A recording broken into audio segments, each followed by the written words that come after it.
Good afternoon, everyone. We are here for the regular meeting of the West Basin Municipal Water District Engineering and Operations Committee and special meeting of the Board of Directors. And to start it out, we'll have a call to order, which we just did, and the determination of quorum, which Alvarez, I will read through the roll call. Chairman Desi Alvarez. here. Director Howard Williams. Here. John Deere. Here. Director Scott Houston. Director Gloria Gray. Here. Chairman Alvarez, we have a quorum.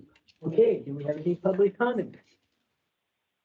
Chairman, we have not received any requests for public comment today. However, this is a meeting held both in person and virtually. So if there's any virtual attendees who would like to make a public comment, please let us know by raising the virtual hand.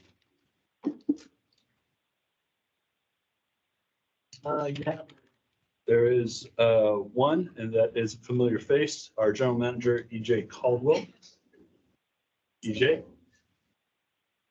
Yes, thank you very much, Barkev. And I promise you I won't take 3 minutes here. I did want to say, I was here yesterday. I attended the committee meeting yesterday, and I did not feel the need to say anything. Today, we actually have a couple of action items that are obviously very important to the district. So I wanted to be here. I am participating as a member of the public. Though I am an employee, I'm currently on vacation, so obviously I'm not there in person, but I am available obviously for any questions that you might have.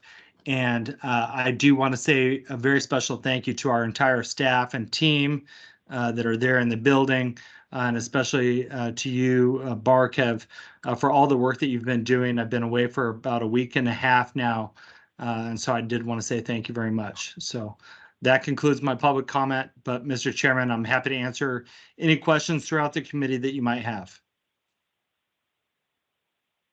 Well, EJ, I don't have any questions, but you're on vacation. Why aren't you enjoying yourself? Unless this is enjoyment. It's 1:04 here in Spain, and there's no fun to be had. Where about are you in Spain? I'm in Madrid right now. Oh, So that's why you should be up on the North Coast. I did that, been there, so enjoying my time here. And again, I could not be here and enjoy myself without all of the great people that work at West Basin. So thank you to the entire team there. And again, Barkev, thank you for all the work that you've been doing. Thank you, EJ, for the kind remarks. So moving on, the next item is presentations. Do we have any? F has no presentations for today. Chairman.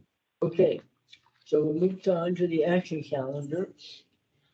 And hopefully we will go through all of our items today relatively quickly.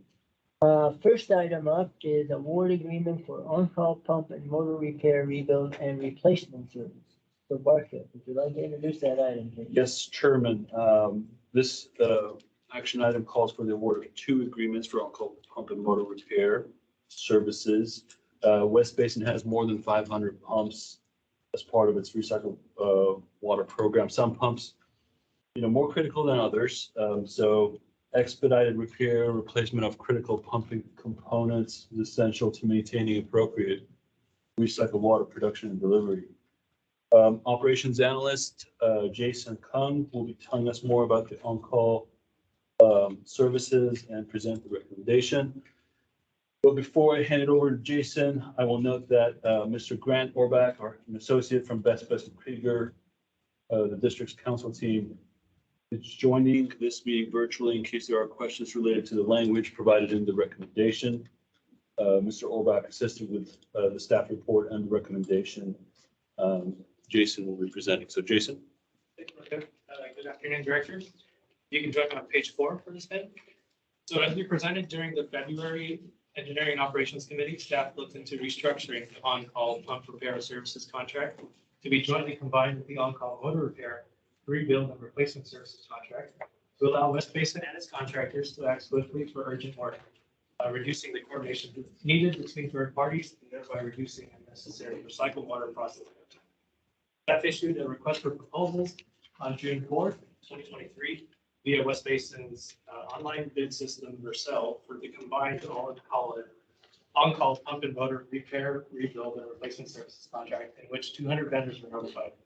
I'll cover the results of the RFP in a little bit, but I wanted to highlight that rather soliciting a request for bids typically used for a public works construction bidding process, where strictly the lowest bid is awarded. A request for proposal was solicited for this effort to allow for competitive upfront solicitation on services that vary between each job order. For example, the scope of each job varies greatly depending on the equipment and the severity of the repair, the extent of which is not usually identified without first removing the motor and or the pump for assessment. Therefore, staff structured the RFP for representative pricing around 6 actual repair scenarios, things that we've done in the past, 3 motor rewinds, repairs, rebuilds of varying sizes and ratings, 3 pump repairs of varying sizes, configurations, and scopes, so vertical, horizontal, etc. With the varying complexity of each job, on-call services help reduce time needed developing and obtaining individual bids each time an immediate repair arises impacting production and sales. Assets at the various treatment plants are vital to maintaining recycled water production, and responsive on-call services are critical for conducting repairs in a time-efficient manner. Back to the RFP. A virtual pre-proposal conference was conducted on June 14th, which 4 vendors attended, and on June 21st, 3 proposals were received. Based on the previous annual spending for pump and motor repairs and in anticipation of some of the older assets in need of rehabilitation, combined with, of course, rising inflation costs on materials, staff determined the proposed program budget of $1 million to be adequate. 2 vendors are recommended at a starting amount of $250,000 each for initial 1-year term, with an option to renew and add the remaining funds. This format requires awarded vendors to compete by demonstrating the better value of their service, products, and ability to perform appropriate repairs. Representatives from West Basin's Engineering Department, Operations Department, and West Basin's contract operator, Veolia, established the value offered by each vendor by evaluating the following: the proposed rates on a total of 6 repair scenarios, the 3 motors, the 3 pumps that we talked about earlier, the capability of the vendor to repair and rebuild various types and makes of West Basin equipment. Of course, we took a look at their past records of performance. We definitely contacted their professional references. We looked at the comprehensiveness of the proposal and, of course, their safety record. A summary of the final evaluation scores and rankings is provided in table 1 below, which is on page 5 of your packet. Also included is a detailed summary of each evaluator on attachment A, which is page 8 of your packet.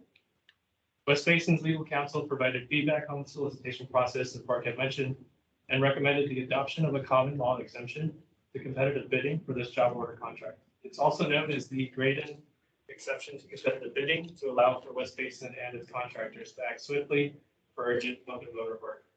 Following a value-based competitive bidding process in alignment with legal counsel's suggested language, staff recommends that the board, number 1, find consistent with its legislative judgment as follows. Public Works competitive bidding would work in incongruity and is unavailing as affecting the final result.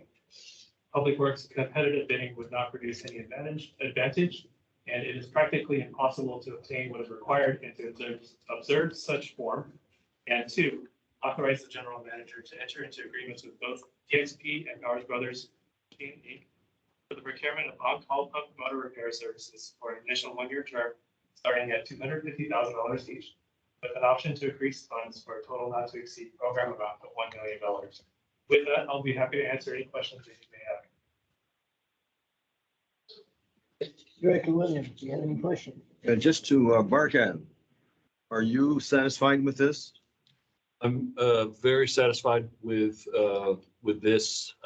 Staff looked at, we've been doing the on-call services for quite some time right now for pump and motor. And what we did this year, we tweaked it a little bit to add some efficiency and some options for the district. So I'm very satisfied with the approach that we are proposing here. Very good. If you're satisfied, I am too. Director Deere. I'm satisfied. Director Gray, do you have any questions? No, but thank you for asking. Thank you. Just so I do have some questions, so I understand things better. Say that, and that the award's gonna be for $250,000 and then goes up to $1 million. So that's each one of the firms get $250,000, or how does it work? Yeah, so they both get $250,000 to start off with an initial 1-year term. If we, have a great relationship with them and they have a great quality of work, we can definitely add funds later, when they go through the 250,000. But it allows us a little bit of flexibility. If one is a little bit more available than the other, we can, be flexible with the funds as well. But they both have guaranteed work of $250,000. Okay, so then does one firm get preference for the rest of the up to $1 million? So it's a little complicated, and I'll try to break it out in this way. Because the jobs are so varying in complexity and scope, it's difficult to grab a competitive bid for both of them at the same time without them both pulling the pump and looking at it, and pulling the pump and shipping it from one place to another. So ideally, it'll all be off of availability. Of course, if we're buying a pump off the shelf, if we know exactly what needs to be done to the motor or the pump, we will of course grab competitive bids from both of them if time allows. But it's more going to be based on availability. I do want to highlight also with this format, it keeps both vendors accountable, knowing that there's another vendor that we can freely pick for the work. They both have to provide the best quality work that they can for the term of the contract. And right now, we have on-call firms, That's correct. and they are basically there. You don't have to go out through a competitive bid process. They just give you a cost to repair it. What is the difference between having a firm, as we do now, versus a firm as this is being proposed? Where in both cases, you're gonna tell them this is the work that needs to be, as I understand it, I should say. You're gonna tell them this is the work that we need to have done. Would you give us a cost to do it? Sure, absolutely. So our current setup is, we have one contract for the motors and we have one contract for the pumps. And there's two separate vendors, of course.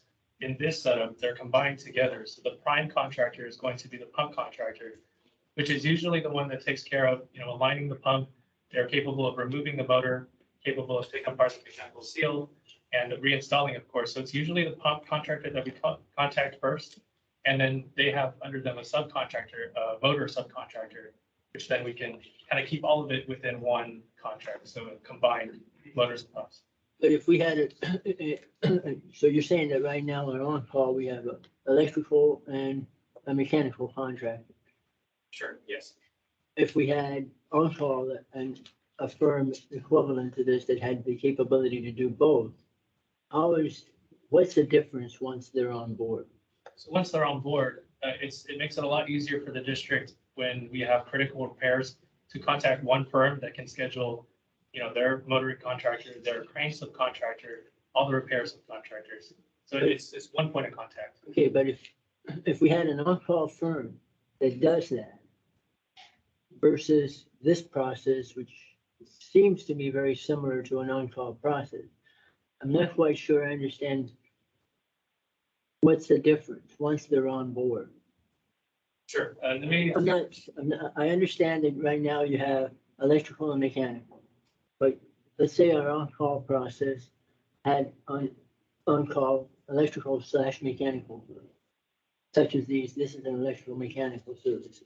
Sure. At the moment, with the two separate contractors, West Basin is required to be that middleman between the two.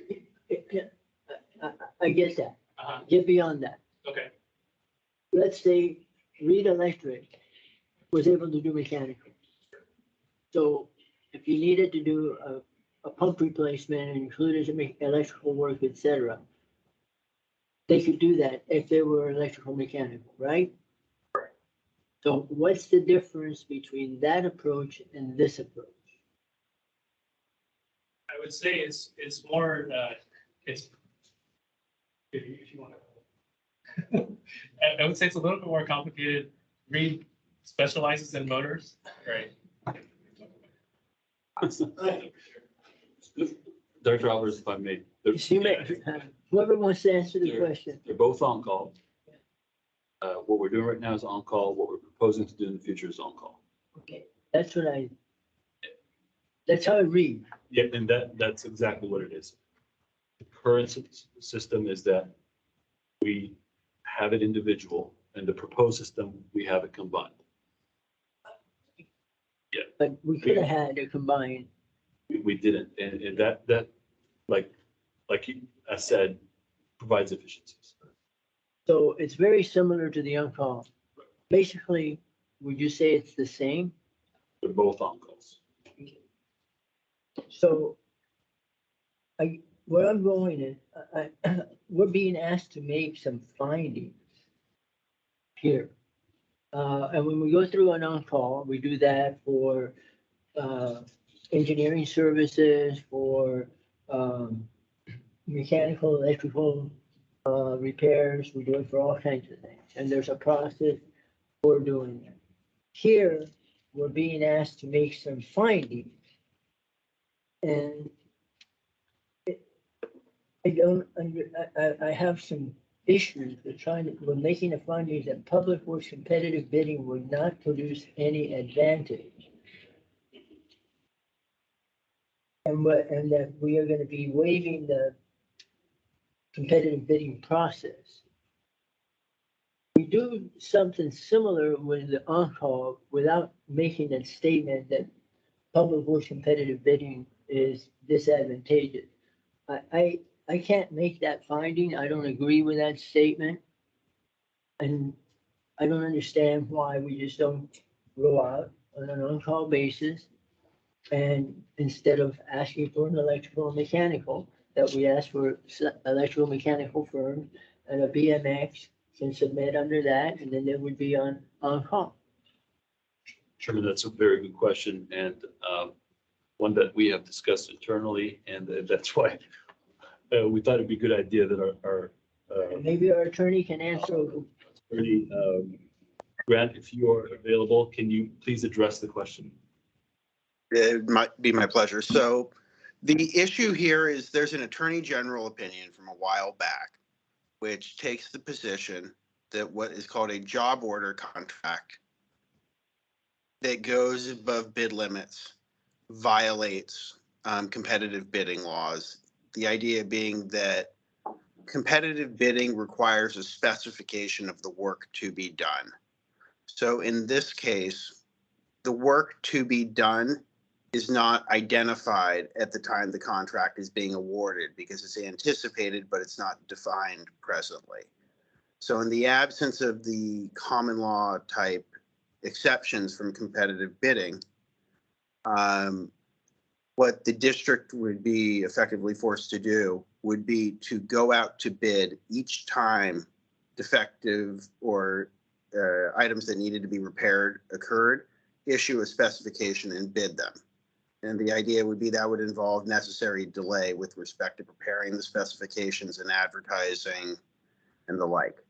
So the justification for the exception here, which, I mean, I'd start with saying that these type of exceptions and decisions, the word used in the document is legislative. And that's a very important word here because competitive bidding laws are for the benefit of the public, not for the benefit of the bidders. And that's established in case law. And that ultimately, the way the courts approach these issues is that they defer to the sound judgment of the people's elected representatives with respect to deciding whether the public interest is served by applying a competitive bidding requirement. And the district ultimately can exercise that legislative discretion however it wants. But if the district chooses to exercise its discretion to award what is basically an on-call contract, it has ample legal basis to do so based on the precedent. All right, so do you have any questions? No, I don't. I don't. There's nothing, and we're following legal steps, right? So I We're don't have, being asked to make findings that are not typical findings. I don't see that being an issue at this moment.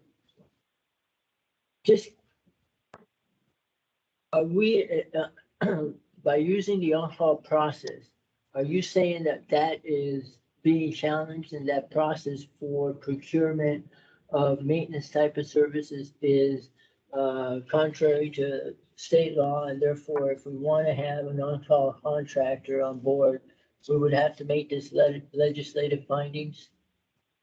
It depends on the nature of the services being provided. Where services are typically construction type work, they are typically regulated by the state more heavily than other types of services. A good example of which would be maintenance. True maintenance is usually not included within a competitive bidding requirement imposed by the state. It's left to the sound discretion of local government to decide what procedures, if any, that are going to be employed.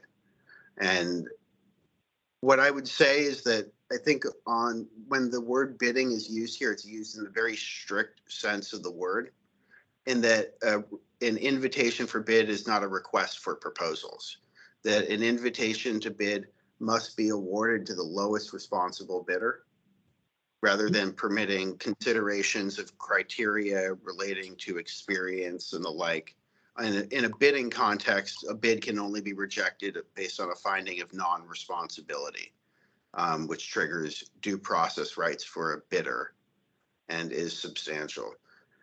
What I'd emphasize is ultimately all of these laws are for the benefit of the district. And if the district wants to proceed in a certain way based on how its representatives value the public interest, that is perfectly permissible. There's no requirement for the district to exercise this discretion. This discretion just exists if the district chooses to use it. And in this case, what the exercising this discretion would do would be to allow the district to award a contract prior to the need for the work being identified.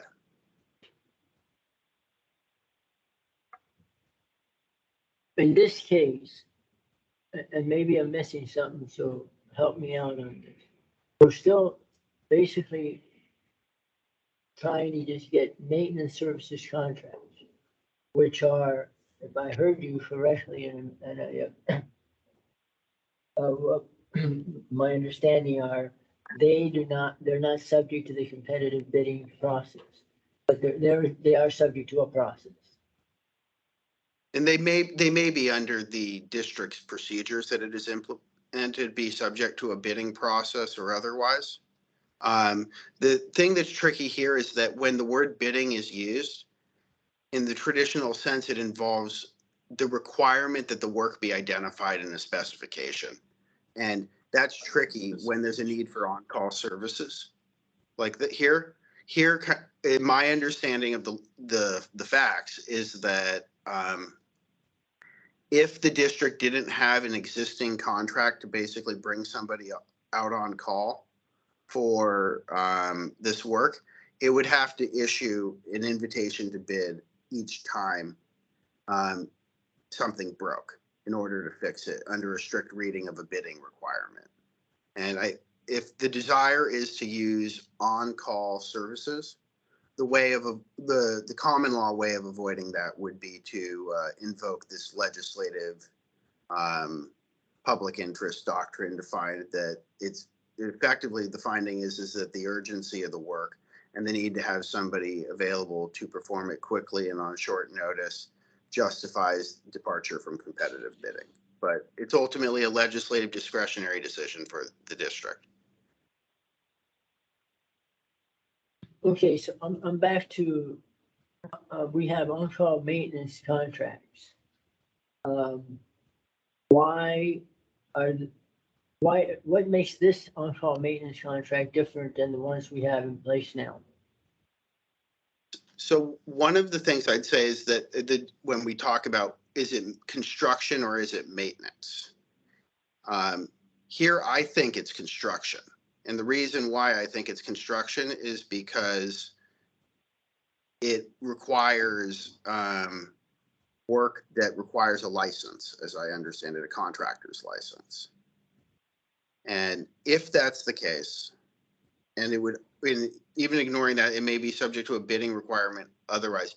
If there is an assumption that bidding must be used, then it would preclude awarding for work that hasn't been specified yet. And that's why the findings were invoked. But the findings do not need to be invoked. If the board does not want to invoke the findings, it is under no obligation to invoke them.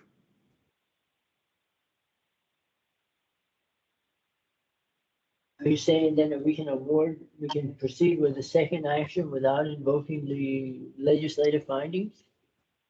No, the two sections are related, but what I'm saying is that if the board's preference would be to use another process, it certainly would be free to use another process like competitive bidding. Competitive bidding could be used. Okay, but My fundamental question is, if these are maintenance contracts.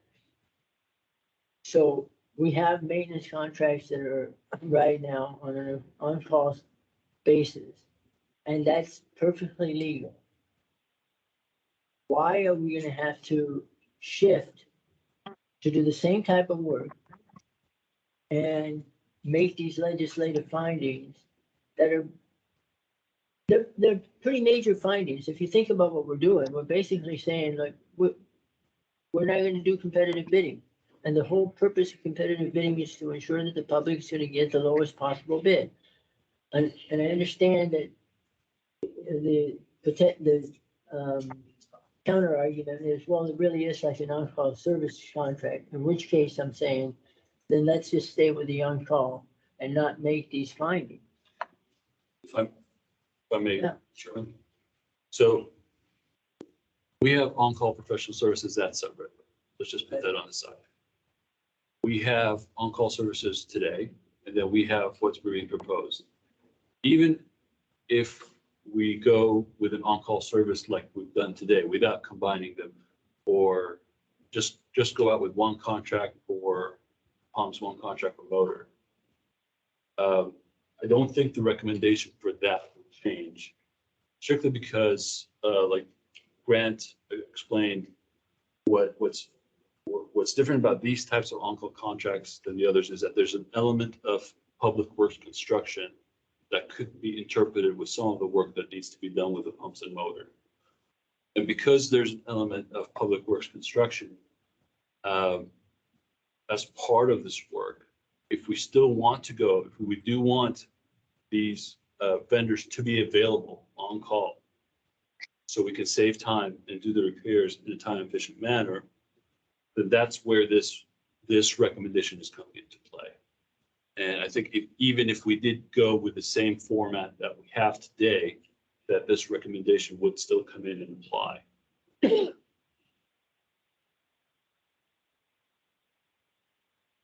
understand. So today, there are certain types of maintenance activity out there that are deemed to be kind of, well, there is some construction, engineering, whatever you want to call it, element to it. But there's still maintenance activities. It depends. And go ahead, Jason. Yeah. We can say we didn't go with this recommendation. We kept with our current on-call contracts, without this legislative judgment. We would, to remain compliant with Public Works, contracting code, we would try to keep the work under 35,000 because we didn't competitively bid, with the lowest bidder, right? We did the RFP. I understand. So are you saying that on just electrical work, for example, and I don't know who made the mechanical contractor we have, but Reed, that you don't authorize Reed to do any work that's over 35,000 right now? We definitely do. And so we want to stay competitive. We want to stay compliant to the public contracting code. And if that's the case, anything over 35,000 would have to be individually bid out. But we're doing it now. We are. And so Yeah, we want to do it the right way. This maybe is great. the I just attorney wanted- can- I Go just ahead. wanted to provide a sentence. Yeah, absolutely. I just wanted to provide a sentence just so, I mean, we're clear on it, on what I was referring to maintenance, and the distinction I make is based on kind of the statutory distinction in the public contract code that's typically drawn. And to give you an example, there's a Uniform Construction Act that's applied by over 1,000 agencies throughout the state that have adopted it. And it requires competitive bidding for certain public projects, excluding from those projects what's defined as maintenance.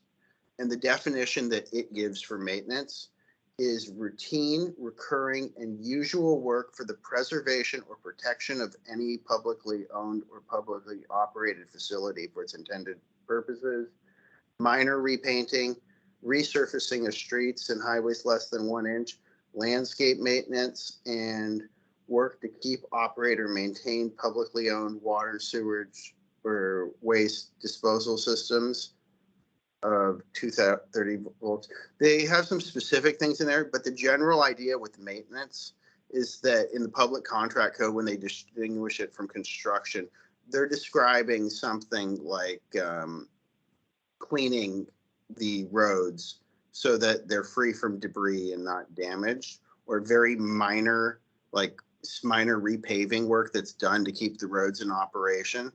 They're usually not involved in fixing something that is objectively broken. And I think that's where I was drawing the distinction between construction and maintenance. And what piqued my interest with this contract and why I even mentioned the exception was if it's construction and not maintenance, there's a stricter statutory regime governing competitive bidding than what would exist in an ordinary maintenance area where the state has largely vacated the field in favor of the agency's regulations. So it's a technical distinction, and that's why there's that language in the proposed action. And to the extent that maintenance is contemplated and can be procured, maintenance that is not the fixing of something broken, it wouldn't be subject to state regulation in the same way. So the district has a lot more flexibility in how it chooses to procure those matters. It's the distinction between an RFP and an invitation to bid in many ways. Okay. There's a subtle difference here, but it's a very major finding that you're asking us to make. And I'm not comfortable waiving that competitive bidding. So I'm just trying to better understand. And at the end of, when you were going through examples and it said, and for water systems, et cetera, it did not give specific, it just said for the operation of water system. So the operation of water systems is a little more complicated. I think when you look at that, that's why in the past, the on-call services for maintenance type of activities, which can include pulling a pump, rewinding a motor, reinstalling a pump, even replacing a pump. It's pretty much maintenance related. And I'm comfortable with that. It's best to always bid everything out, but I understand maintenance. And it's good to have somebody on hand so that you can do it right away when something does break. As opposed to making these findings, which are pretty dramatic findings. Director Alvarez, if I may. Yes. I think what Brett was alluding to was the keywords are of course bidding and also the public works construction part. Public works competitive. It's not so much that we're not being competitive, right, because we did an RFP, but in this case, because we're not doing an RFP, which the scope of work is already known, we have to go with the RFP and choose, a contractor based on our scenarios that we have. So I think that's the definition that he's trying to get at. I guess I haven't heard why we can't continue the current process for maintenance services and why I'm being asked to waive a competitive bidding, which is a pretty major thing to do, and sit here and waive that. I'm not comfortable, and the rest of the board may, and this should probably move forward for the board's consideration, but I'm not comfortable waiving competitive bidding. it's a big legislative finding to make. It may not seem that way and it's too convenient once we've made it, because you're gonna operate it like an on-call services. But we're being asked to make a very major finding. And I'm not comfortable making that finding. Yes, sir. Thank you, Mr. Chair. I thought this was a very simple, minor thing. So I'm assuming, now I'm hearing that perhaps I oversimplified things in my head. So what I think we ought to do is to just go ahead and send this forward to the board without a recommendation. Pretty good. We'll just do that. Sounds good. Okay, we'll move on to item number 2, which is an agreement, amendment for W 2593 with Info Public Sector for IPS Development Services. Yes, Chairman, agenda item 5B on page 9 is the second item, and it calls for continuation of consulting services related to our work order and asset management system. And for this report, I'll turn it over to our operations supervisor, Susanna Lee. Thank you, Barkhead, and good afternoon, Chairman Alvarez and members of the board. As Barkhead introduced this item, I'm here to present the request for agreement amendment to contract agreement number W2593 to add funding to complete the ongoing work on the distribution system. Let me first provide some background on the asset management program and past works that have been done up to this point. The board may be aware that asset management planning and program has been added to be part of the West Basin strategic plan. One of the best business practices 2008. And one of the best management tool for asset management is to utilize a computerized maintenance management system. And as with many of the West Basin's technology and treatment processes, West Basin was one of the pioneer in utilizing a computerized maintenance management system since the 90s for all our vertical assets in the plant. The CMMS has served as a critical tool for allowing operations and maintenance staff to plan, track, execute, and report timely maintenance and repair for all the equipment throughout our different facilities.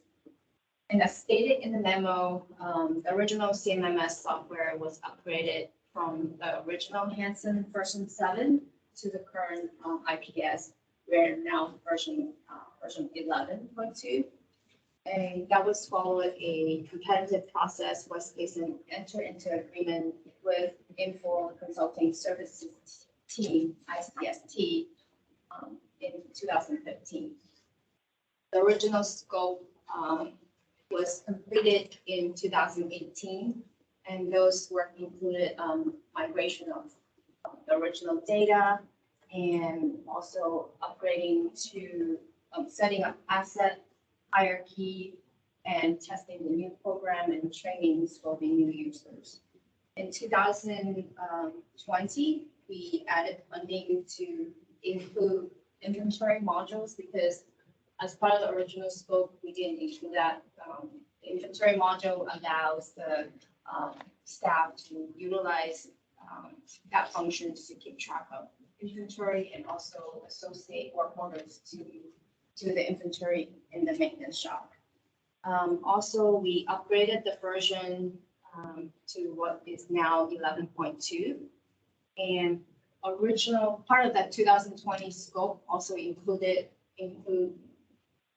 integration of brewer desalter assets and Donald Deere, this building, the assets in here.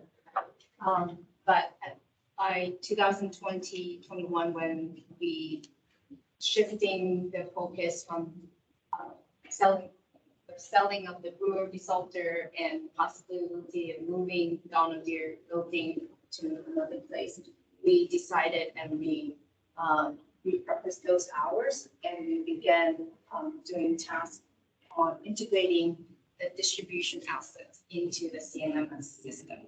Because historically, we do not have a centralized system, and those assets have never been managed in the CMMS system. So with that, that's a good segue. Let me introduce what the practices have been for the distribution assets. So in the past and up to now, those management and maintenance work for the distributions have been through emails and communications by Frank's team with the contract operations in Excels and emails. And also to a certain extent, we're starting to track data in the GIS system. But GIS system is not truly a work management system where we cannot keep work orders, and the maintenance schedule is not there. I mean, it's done manually by Frank and his team. So as in the 1990s, because there weren't, as we began the operation, there were so many assets during that time, I believe. That was one of the reasons why we did not integrate that into the CMMS. Also, the CMMS at that point was managed by our contract operator for the treatment system, for the treatment facilities versus the distribution contract operator. So those weren't integrated. So since the 2015 and 16 effort, we have brought the CMMS in-house, meaning managed by West Basin. So we saw, at that time, we saw the opportunity that now is a good time to integrate management of distribution assets into the CMMS. And so in 2021, when we repurposed those hours from the brewery salter and the Donald Deere assets to begin looking at the task for distribution assets integration, we completed most of what was needed. We set up maintenance schedule, and we also look at all the assets that needs to be brought in to the CMMS and look at the type of reports that needs to be brought in. However, by 2022, that's when we had to stop because we ran out of funding to continue. So what I am here to ask for is additional fundings to complete the integration work for the distribution CMMS. And historically, as I mentioned, these work were managed by different Excel spreadsheets and emails, and there's not a efficient way for staff to produce reports in an efficient way. Staff recognize that having a CMMS for the distribution is the best practice and is an important goal that we would like to achieve and complete. And some of the benefits are listed on page 2 of the memo. And let me read those benefits. This first aligns with the district's strategic goal. Number 2, it meets the industry good asset management practices to manage all the assets.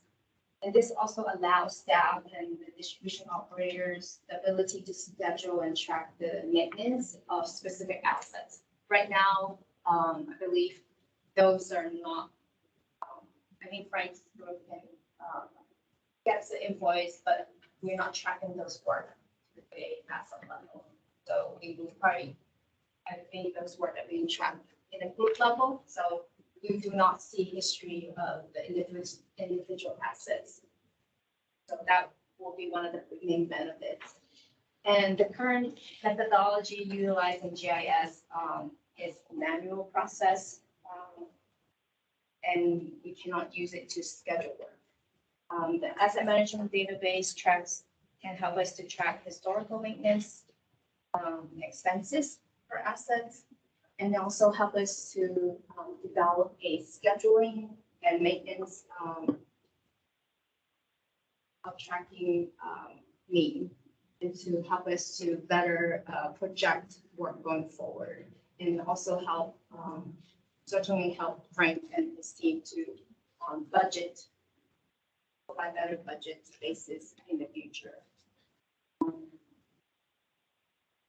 The ICS team has been providing provided their expertise in this area, and they've been very efficient with their hours and spending. They're one of the reason why the integration was very seamless and been resulting in a lot of good work. And with that, staff recommends to add funding to the contract W2493 to complete the implementation of distribution assets into the district CMMS. With that, I read the recommendation. Staff recommends that the board authorize the general manager to amend agreement W2593 with Infor Public Sector for computerized maintenance management system development services in the amount of $75,040 plus a 10% contingency of $7,504 for a total of $85,544 for a revised total not to exceed contract amount of $476,622. Extend the agreement through June 30th, 2024. I'm happy to answer any questions. Okay. Director Williams, any questions? I'll yield to you, sir. Director Gray, do you have any questions?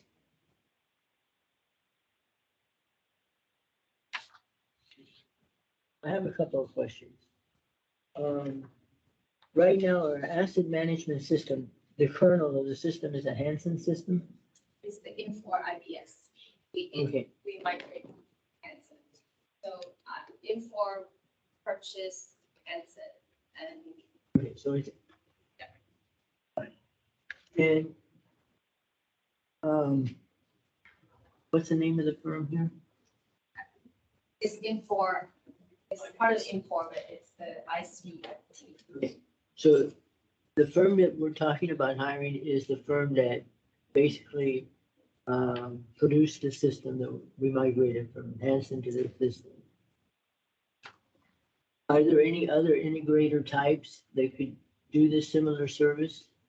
Completed out in 2015, and they were the only one who submitted the bid.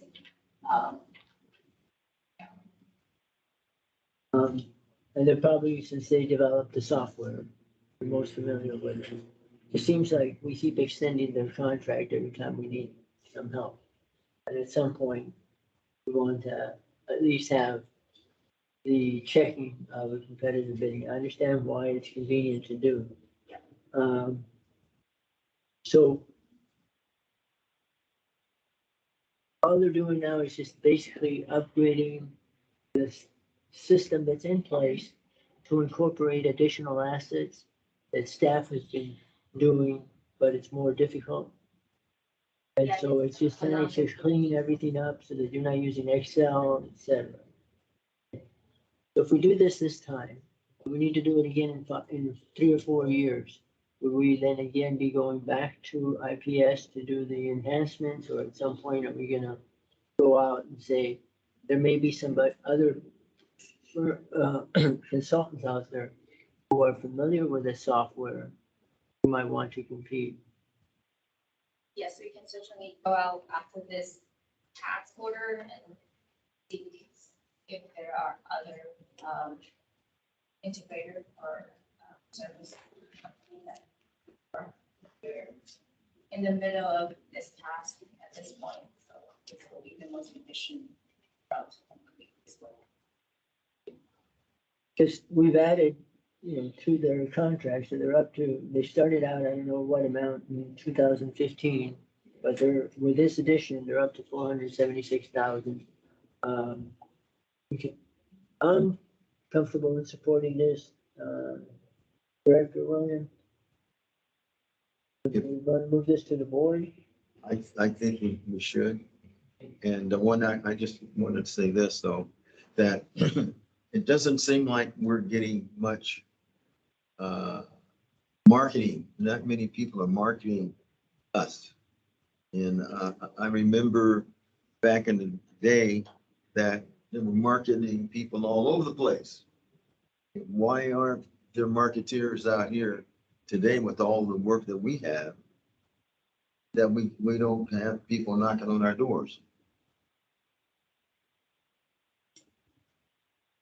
It's a work that we have that unique that it only can come from those firms who have the market corner, might say. Director Williams, we do conduct outreach efforts with vendors and consultants. We do our best to do that, and then we have a electronic system for bidding purposes. It's certainly always improved just in the last couple of years with the suggestion that this committee and the board had with adding processes and adding things on our website. We have improved our outreach to the firms that are out there, and we can certainly keep looking at how different ways of doing that more. But it is competitive out there. There's a lot of work. Firms are busy. And so we're in a situation where some firms out there are nitpicking and choosing which work to go after. Okay, Let's be very honest. In this case, we didn't invite anybody to bid. We negotiated. Not in this case, no. Okay. And to Director Williams' point, I'm familiar with a few people in the engineering community, and West Basin has a reputation that there are certain firms that are gonna, and if you look at it, there are certain firms that do the majority of the work here. So we do need to be more competitive. And it's not because people are busy. Yes, everybody's very busy right now. But I think that there is a perception, not that I think, I know that amongst certain people, there is a perception that there's a preference for certain firms at West Basin.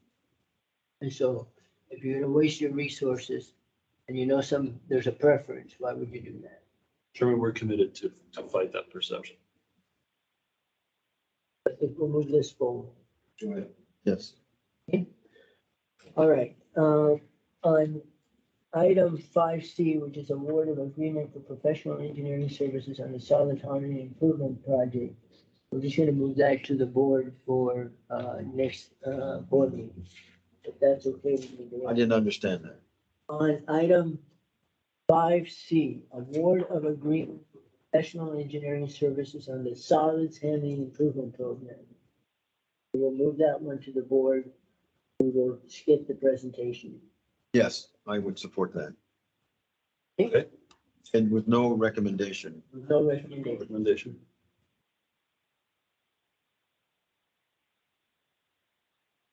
All right, with that, we're gonna move to the monthly engineering report on the information calendar. So you want to introduce that item, Bartley?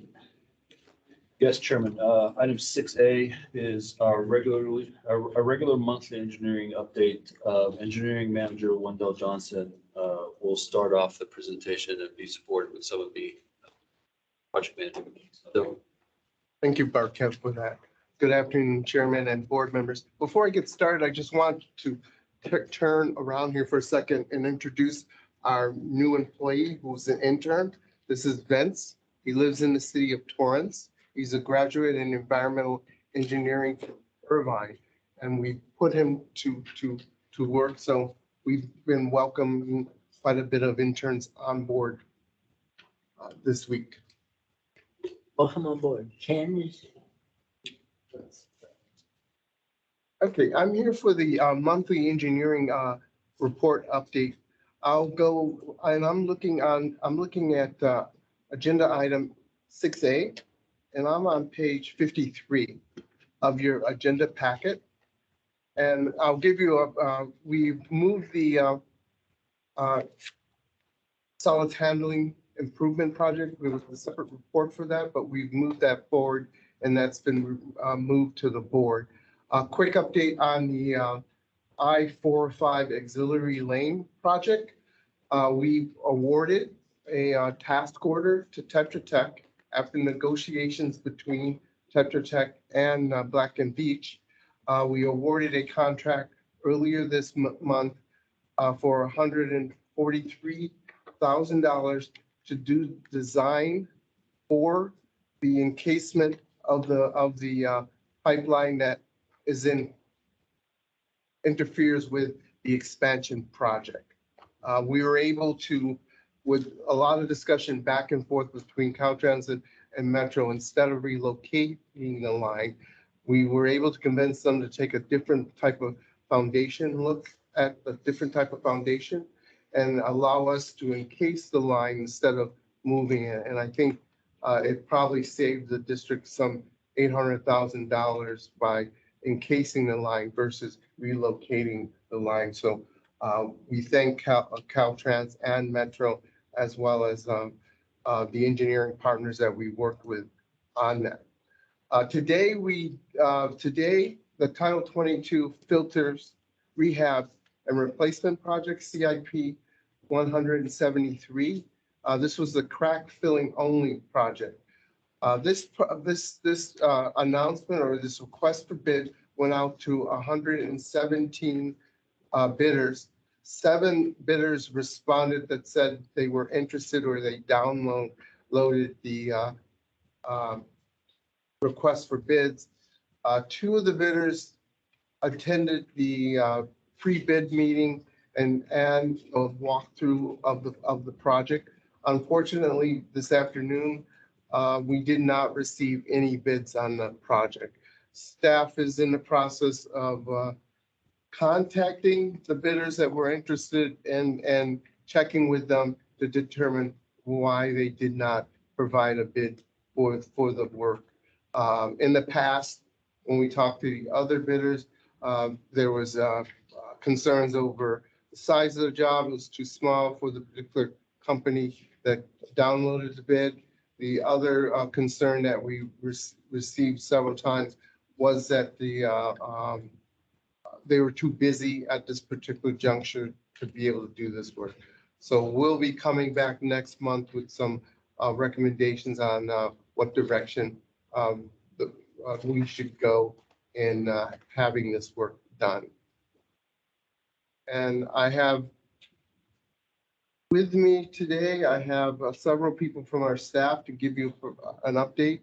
And what I'd like to do, Veronica, my engineering supervisor, will give you an update on the Palos Verdes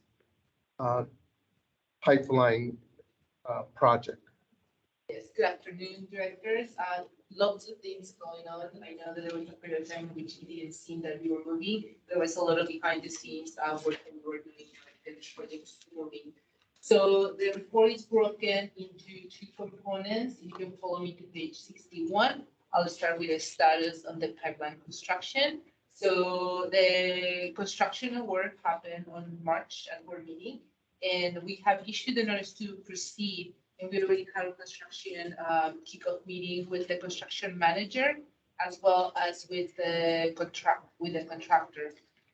We are also in the process of conducting our community outreach privacy. So the Morocco Communications, who is our outreach team, has already approached the businesses on PCH and ANSA, as well as the businesses by Mayor and ANSA. And now they're moving into the residential area. So they're starting from Torrance south to Palo Verde State. Contractor has expressed their interest of starting at the connection point with the existing Saco water line. So that's basically the path that we're following right now. We are also planning on having our construction meeting with the unions on July 28th. So that will be the next board meeting. There will be an update on that. And this is basically part of the PLA agreement that we are following. We need to meet with the unions, and basically at that point, contractor will be conducting that meeting that discusses which trade basically is basically coming into the workforce. So, or the Solis Group, who is one of our consultants for the labor compliance, will be leading the meeting to get all the corresponding members of the construction staffing. So again, right now, we are in the process of doing the chart drawing submittal, going through baseline schedules, reviewing all that information prior to breakdown. I'm trying to groundbreaking. Sorry, groundbreaking to in the streets. So next meeting, hoping to have more detailed schedule on the actual groundbreaking. And right now, completion is anticipated for March 22nd of 2024 for the pipeline. Moving into page 62 of your package, you will see a slide that basically shows a component related to the pump station. So these are basically outstanding items that we are in the process of finalizing with the city of Torrance. And basically on this slide, you see a picture on your left-hand side that basically shows the location where the pump station will be located. So this is an intersection of 238th Street and Ocean Avenue, which is the southeast corner of the Lagos Eco Park. And you see two red circles in that area. So the pump station will be basically placed on that location. And those two circles are basically catch basins that are into the streets. Basically just some areas that you can see on your right-hand corner on the upper portion. So you see that those catch basins are basically just more open to that surface. So one of the catch basins belongs to Ale County Flood Control District. And the second catch basin, which is the one that it's more on the ground on the picture on the right-hand corner, it's basically a basin that going back and forth, there was no claiming on who owned it. So we are in the process of finalizing basically the conversation with LA County Flood Control District and the City of Torrance. LA County Flood Control District didn't have records on that information, and the City of Torrance mentioned that it didn't belong to them. So we have a meeting scheduled to basically to discuss that finalization. However, we have submitted already plans that basically will be, resolving that issue. But at the same time, we need to make sure that we all complete that to close that item. In regards to the shaded areas that you see also on the graphic in the middle of it, you see that this particular location already has some underground utilities that are crossing the southeast corner of the park. And some of those utilities do belong to the LA County Flood Control District. There's an 84-inch storm drain that is passing through that. And the LA County Flood Control District does have an easement of that area. So they have requested, they have sent us a request for the City of Torrance basically to still continue with the easement to LA County Flood Control District. So that's basically a utility easement that the City of Torrance will be just basically passing over again to LA County Flood Control District. So similarly, on that circle, on the teal color, it's an area where Edison will be placing the transformer to power the pump station. And they have also requested access to that location by asking for an easement. The easement is very small, but again, it's something that will be granted by the City of Torrance. We have a special already a meeting with the City of Torrance next week to go over these last items and be able to close the loop on all the pending discussions that we have had. However, if you can follow me to page 63, you can see that we have already started the big advertisement process for the pump station. And essentially, we already had a review meeting on July 12th. And it wasn't mandatory, so there's still a lot of contractors that are in the, on the game right now. Bids are due currently on August 8th, and our anticipated schedule to bring results to the board is at the board meeting in August.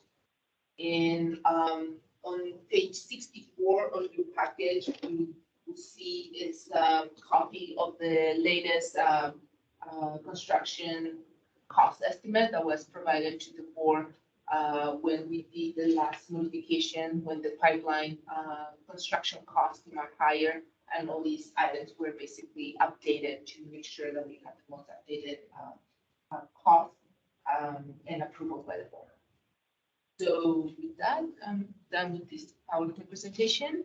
And for the update of the James and Carson project, I have Kevin here as the engineer 3. Thank you, Wendell. Good afternoon, directors. As mentioned, I'll be providing an update on our Juanita Molinder Carson Regional Water Recycling Plant Phase 2 expansion project. I'll be starting on page 66. On the left-hand side, I'll start with some photos, just updates of some of the construction activities that have been taking place on site. On the left-hand side, we completed the generator commissioning and load bank testing at the end of June. So the generator is ready to go. We plan to commission the other half, which is the ATS, the automatic transfer switch, at the end of next week. On the right-hand side, you can see some conduit installation occurring for our CO2 system storage tank. The storage tank has also been commissioned and is awaiting the rest of the components to wrap up the rest of the commissioning. Next slide, please.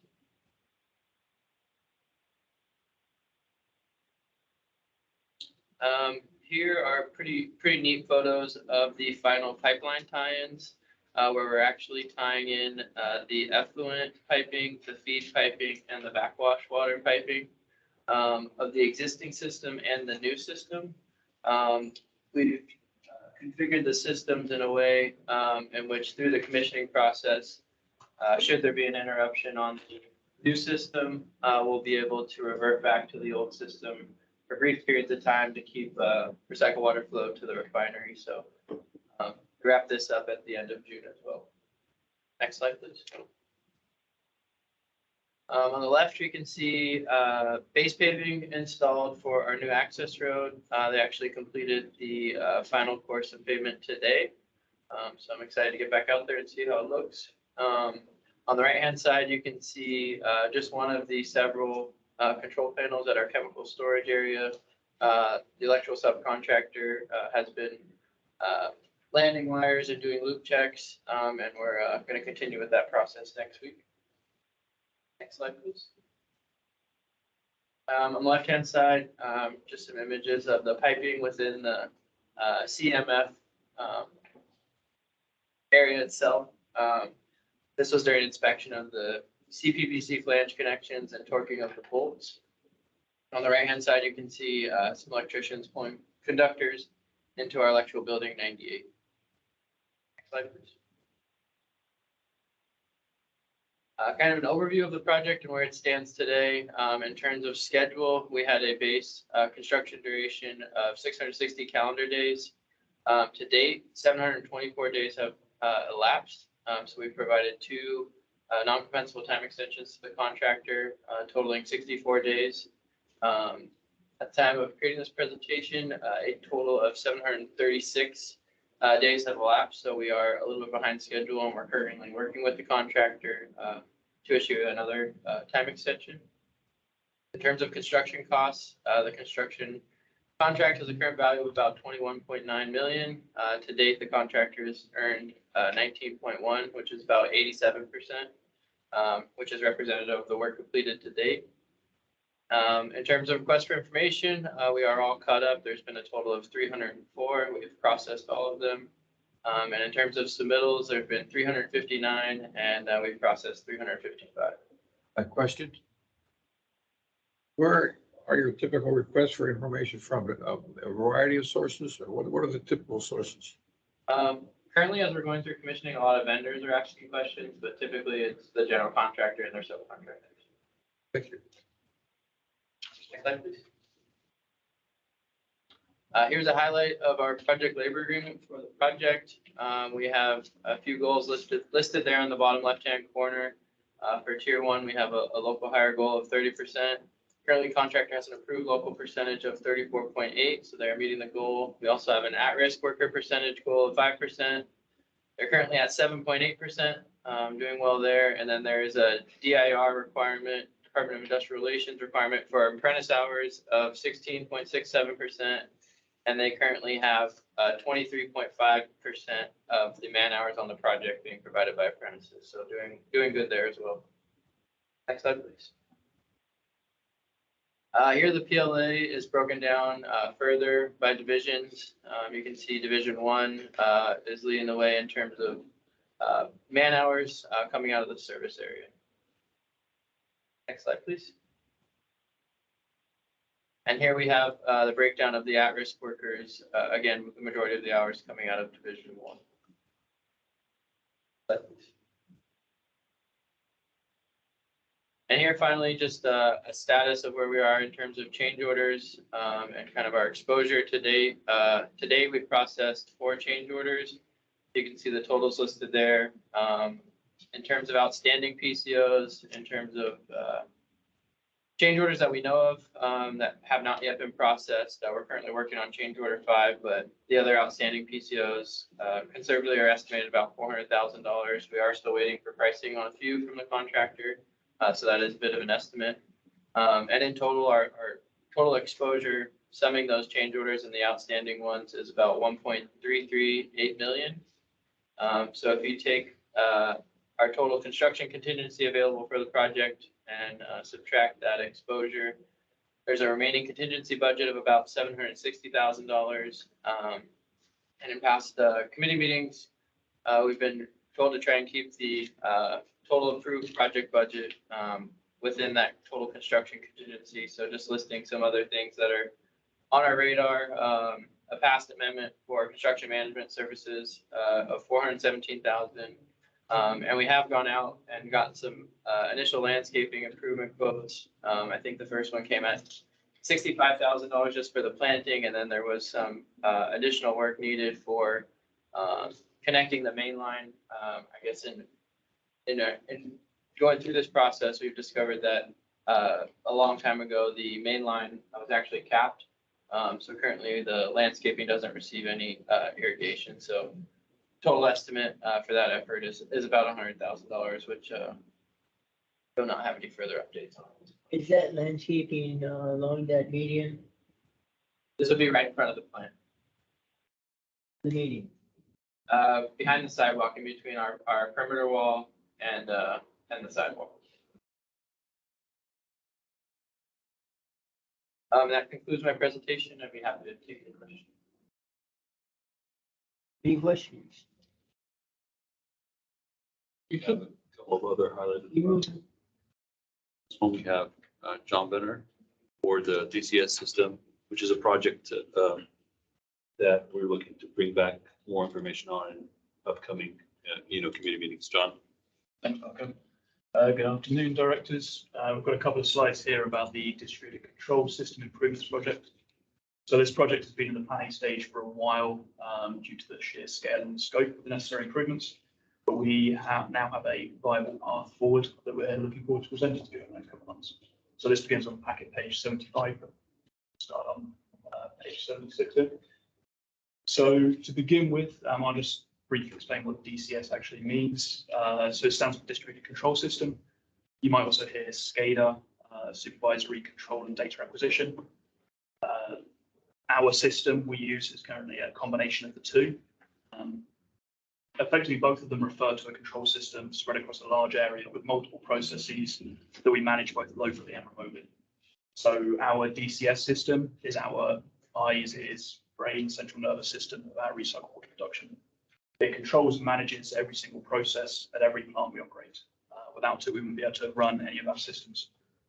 So when we talk about DCS here at West Basin, we're mainly talking about the components in this graphic on the right. So starting from the bottom, you have the actual process being controlled. That might be something as small as a single motor or a valve or even a whole treatment train. But this process is controlled locally using a programmable logic controller known as a PLC. Often, such as on an MF system, you'll have an individual PLC for each train and then a supervisory PLC that manages all of them. They are connected, these PLCs are connected and controlled by controllers. So usually we have one controller that manages one or several processes at a treatment plant. At West Basin, we exclusively use Emerson Ovation controllers at this level. All of the controllers at a particular site communicate with the server, respectively a high-powered computer that then sends data to other servers via the network or data highway. That allows us to view and control processes remotely. Our operators use workstations to view and control the DCS system. So when you're at a site, these are the laptops and computers that you see operators using on a day-to-day basis. They have the ability to view processes across all sites, provide operators with more control over the processes at a single site, and even control the systems on other sites. Some of these workstations are what's known as historians. They're effectively dedicated workstations that store the constant streams of data from the sites. So this graphic is a simplified version of a very complicated system. But in essence, DCS, distributed control system, refers to our entire control and data acquisition system, from individual pumps and motors right up to network and data storage.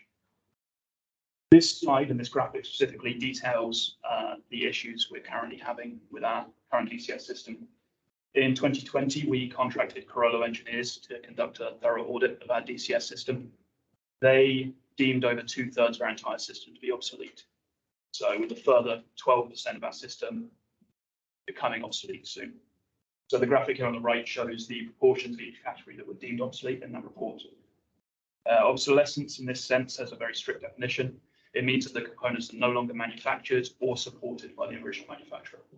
So this means that if they fail, it becomes difficult to find replacements on the market, and that it's also a struggle to find people or companies willing to service or repair such devices. So in addition, a key risk of this obsolete equipment is the cybersecurity vulnerability that it exposes us to. I'll have more information on that in future presentations, but the vulnerability is particularly concerning. It's one of the key drivers of the project. Further investigation by staff found that over 30% of this obsolete hardware has the potential to cause a full recycled water reduction shutdown of either ECL or one of the satellite facilities. So as an example, there's a server at JMM that we believe may be on its last legs and could fail at any point. If it fails, we would likely lose the entirety of JMM operation for potentially up to 6 months while we find a replacement. Our ops and IT team are performing pretty heroic tasks to keep that server running and start preparing for future failure. But we were pretty lucky that we found that potential when we caught it when it did. A single failure in our DCS system could lead to months of downtime. We have several other issues with our DCS system, namely that we have limited institutional knowledge on its operation and maintenance, both at West Basin and at Veolia. We're currently running extremely outdated software across our entire system. Most of it's no longer supported. And that we have very little remote monitoring of our extraneous facilities such as pump stations. We're also frequently seeing drop communication with our satellite plants due to unreliable infrastructure, although that's a problem that we're currently in the process of solving. So in short, our DCS is obsolete and it's causing significant issues. Over the last couple of years, we've conducted assessments, evaluations, studies, and other planning tools to establish the scope and scale of the problem and try to establish a feasible solution. Next slide, please. Our analysis showed that near full replacement would be required to replace all obsolete components and outdated infrastructure. Our estimates and the estimates in the Carollo report put this cost at around $29 million across 10 years, making it a pretty huge undertaking. As I'm sure you understand, we spent the last few months trying to establish any viable alternatives. We believe we've developed an alternative. In working with Emerson, the manufacturer of all of our controllers that I mentioned earlier, and the software that we run on all of our DCS, we've identified a potential refurbishment package that would do a targeted replacement of the highest risk components, which is our controllers, servers, workstations, and network devices. And this would, in effect, refurbish our entire backbone of our DCS and would allow us to utilize modern hardware and modern software. So that'll be much easier to operate, maintain, and replace if required. The estimated cost of the solution is approximately $4.3 million across the next 2 years, and that includes our own labor, internal labor. The anticipated outcome of this solution would be to re-establish manufacturer support and serviceability, significantly reduce the risk of catastrophic shutdowns, prepare our DCS for whatever future direction we choose here at West Basin without upgrading assets that may become redundant, enable us to operate our pump station at Hyperion independently of ECL if the communication system fails again. And most importantly, it would upgrade our systems to the highest security level that is accredited by the Department of Homeland Security against cyber terrorist threats. So this is a small info item. We're currently negotiating quotes with Emerson about this targeted replacement, and we aim to bring that back to the board in future months. And we're also intending to prepare a more detailed information item on this project and what this refurbishment will entail before bringing that action item back. Is that a bit more? On next up is Camille. So I will be presenting a brief update on the recycled water fill station. If you follow me to packet page 789. So in this past month, the main update is we recently received comments from the Division of Drinking Water about the supplemental engineering report. So we are working on providing those responses. In the meantime, we have also notified West Basin customer agencies about the upcoming fill station operation, and we did that by mail. And we are also, our public information staff is updating the website that will become live once we are ready for operation. We have acquired all the equipment needed to begin assembling the fill station. And we have also printed all the custom materials as well as on-site signage that is needed for whenever we are in operation. So we are planning on doing construction in the next few weeks. And we are still discussing in-house internally about staffing and operational hours for the fill station. As I mentioned before, we anticipate the fill station to operate 1 to 2 days per week and 1 weekend day per month. And that's with 2 fill station attendants and 1 site supervisor. And separately, we are working with Woodard and Curran to do a engineering report for our Title 22 permit update. So we met with Woodard and Curran in early June, and we have recently provided compliance and operation related data so that they can begin their first draft of the Title 22 permit update. And with that,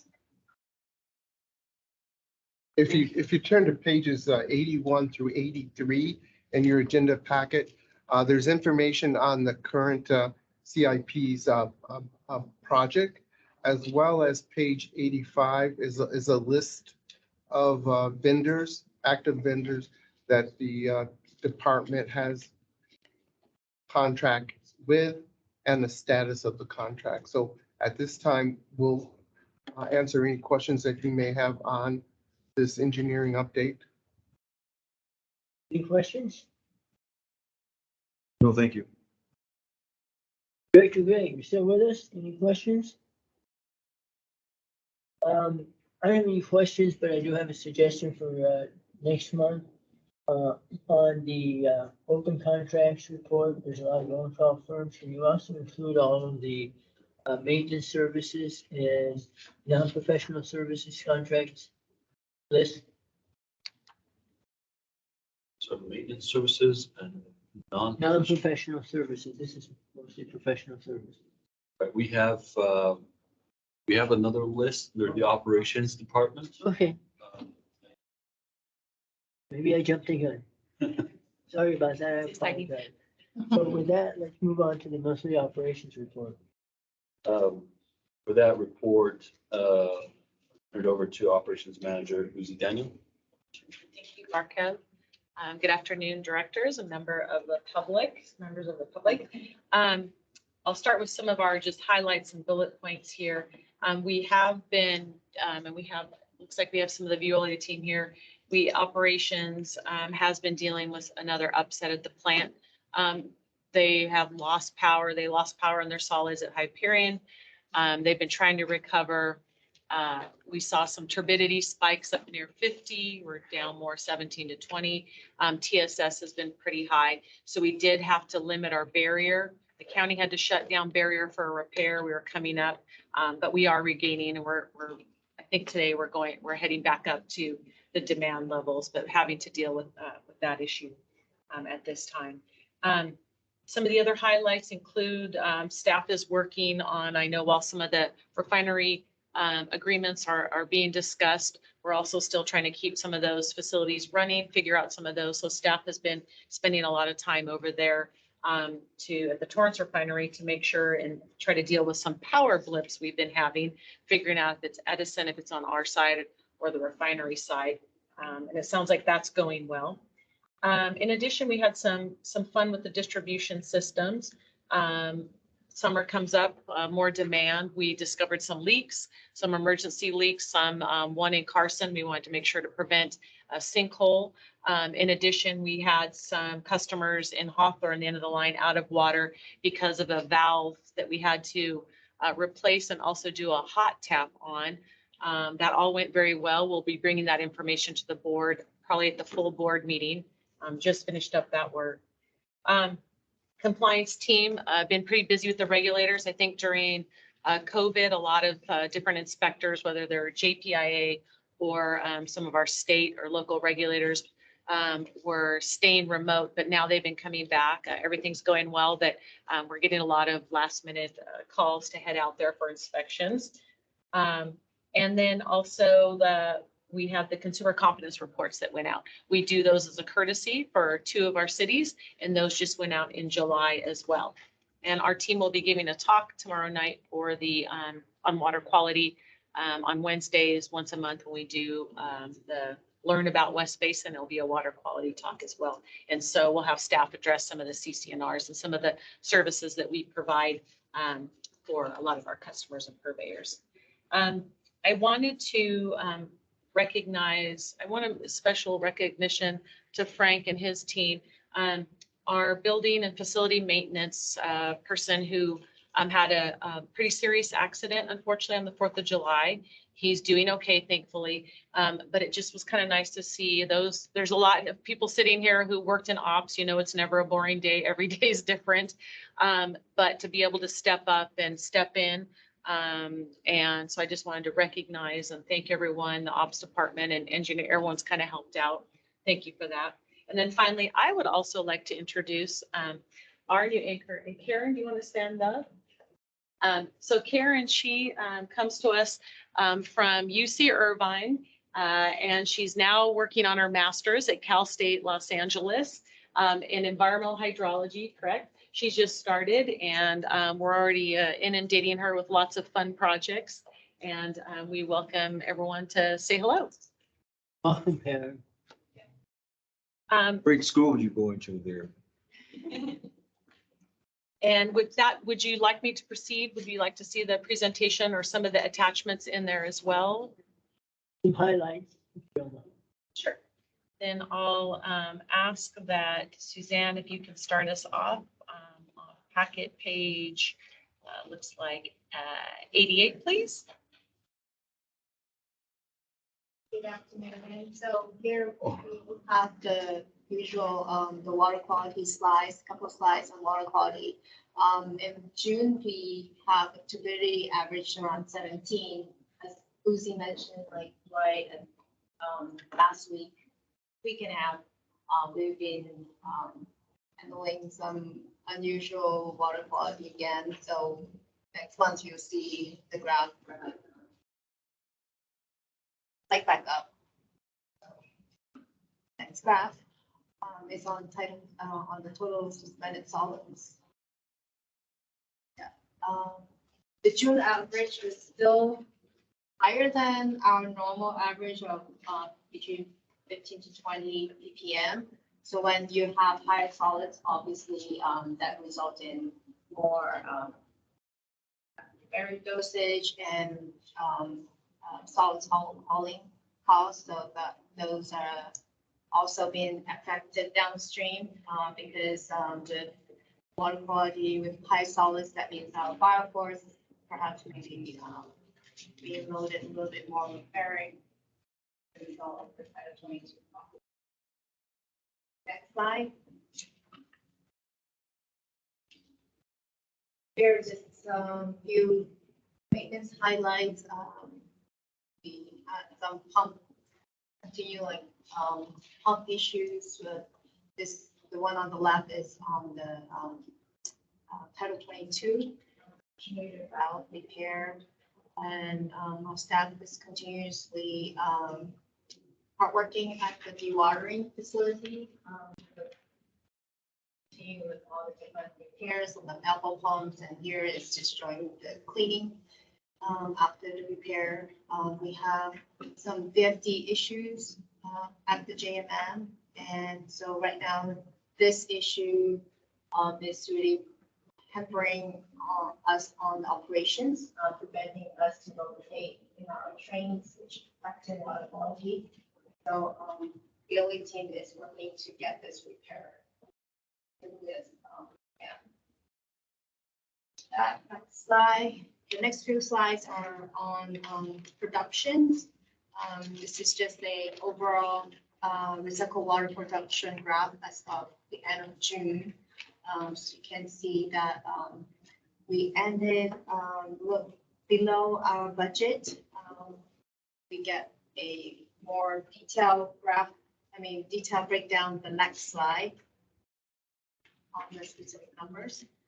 So for the month of June, we were able to increase our barrier production to just 29% off from our budget. I think previous month we were upwards of 30%. Some other factors that contribute to tolerance, we continue to use potable water for low pressure for the feed. And they were also having some boiler issues. And so they were taking a little bit less water during last month. The JMM is being affected by the membrane performance. So we're supplementing with potable water there. And if you recall, I mentioned that we total up to around $2 million worth of potable water. And so close for the fiscal year, we are down 10% from our budget of total of 32,688. I think user, I guess we can see is the barrier as we go. So to address that, we are procuring. We have an IFQ out on phase 5 membranes that will hopefully help us to boost our productions going forward in the new fiscal year. You'll be hearing that procurement. I'll be bringing that memo in the next month or so.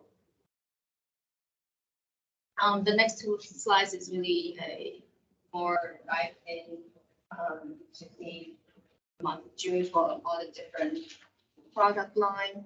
So if you have any questions, feel free to ask me. So on page 95, you can move to page 95. Suzanne, I have a question. If you look at that, our barrier production water is up in June, and I think it was up last month also. But yet when you go back to your chart, it shows that we're underproducing quite a bit. So if we're overproducing base last year, was last year really a very low production year for barrier? Last year, yes, because we just came out from the spill and we did not start production on the barrier until probably late January. We were trying to start the production, and Hyperion had different upsets at the beginning again. And when we were ready to start production, we were hit with compressor issue, pump issues, and then we have membrane issue, and we were waiting for the sino membranes to be replaced. So there are little things that we had to address before this year we finally able to bump our productions. Okay, and page 95, this is our environmental compliance slide. June was a light month in terms of reporting. So we have a couple of reports that send out our usual report, and then we also have a inspection from the fire department. There's specific notes on the NPDES permits because we are in the middle. The compliance team is in the middle of renewing the 2 brine permits for ECL and JMM. So compliance teams have been very busy addressing all the questions and sometimes coming. I'll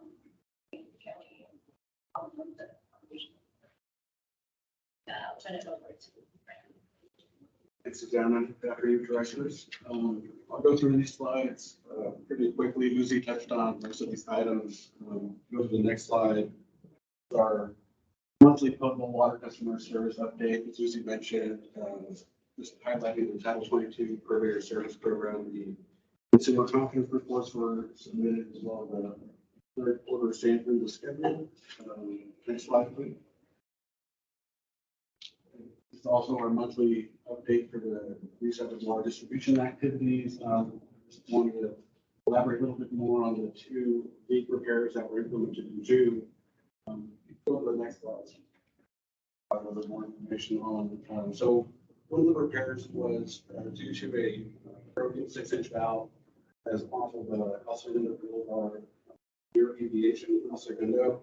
And this is quite an extensive repair. Due to the location and the depth of the work, it was approximately 20 feet deep to get to that repair. Also, there's no isolation valve from anywhere upstream of that location, and so there's to implement a hot tap in the side stream to reconnect to the existing lateral. Work was implemented through our distribution operator income work. It was implemented as a critical repair, and so the overall cost for this work is $95,232, which we'll be bringing to the board for ratification and anticipate at the next board meeting. And then also on Main Street in Carson, we did have a leak on a 12-inch PVC pipeline, and that was also repaired in June through Intermark as well. So services we report to those customers. We don't have the total pricing yet from the contractor, but that cost does exceed the $35,000 threshold for public works. Will also be coming back to the board for ratification of that work as well. And then the next slide is just. Frank, if I could interrupt you before you move on the El Segundo Boulevard aviation repair, because we have very few valves along that main line. Do we take an opportunity, like in this instance, to install the valves so that you have that flexibility moving forward? Well, that would have been a valve on the 42-inch line, so we didn't plan out to install a valve on that line. We just put in new valves downstream off the new 6-inch path that we constructed.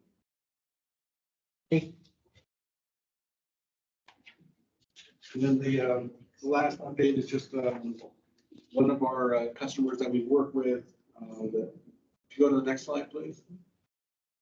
This is for within the SoFi development, there's still several sites that are being constructed, and we do have recycled water pipelines throughout that facility. One is called the COSM. And so staff has been working with the developer for this site to inspect all their brand new irrigation lines and all their potable water lines to ensure there's no cross connection. So these are ongoing inspections with the Department of Public Health, and they anticipate to connect late next year. Okay. Happy to answer any questions. Thank you. Any questions to Mr. Deere? Director Gray, you have any questions? Okay. So moving on, we have no closed session today. Any director's comments, future agenda items? No, thank you. Mr. Deere, any comments? I'm just looking at the last part of the paperwork here. We haven't got to it. Can I skip it? You have questions? Go ahead. Up to 105, no questions. The last attachment there on the operations report was related to the vendor list for the operation. Oh, yeah. Thank you. Okay, with that, we are adjourned. Thank you, Chairman. Thank you, directors.